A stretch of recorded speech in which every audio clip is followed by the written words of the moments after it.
Senior Minister of Defense of the Russian Federation, the nuclear submarine Khabarovsk is ready to be withdrawn from the fleet. Start moving. The aggressor country Russia launched the heavy nuclear submarine Khabarovsk. According to media reports, this submarine is allegedly capable of carrying 12 nuclear torpedoes at once. Poseidon. At the launch ceremony of the Khabarovsk, Russian Defense Minister Andrei Belousov He will allow us to successfully solve problems related to ensuring the security of Russia's maritime borders and protecting its national interests in various areas of the world ocean. Russian dictator Vladimir Putin has recently been upping the ante in the nuclear arms race. At times, he boasts about the supposedly successful tests of the Burevestnik missile, which is capable of carrying a nuclear warhead.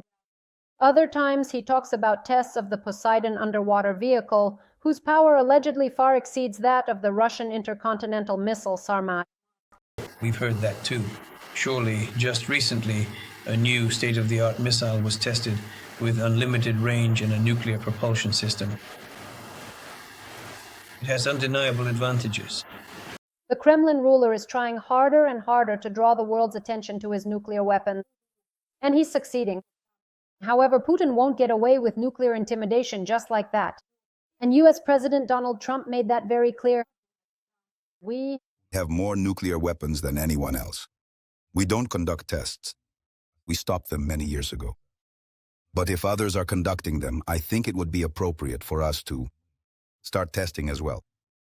Trump didn't specify whom he meant, but recent events clearly point to Russia. The American leader noted that the US has test sites for conducting experiments.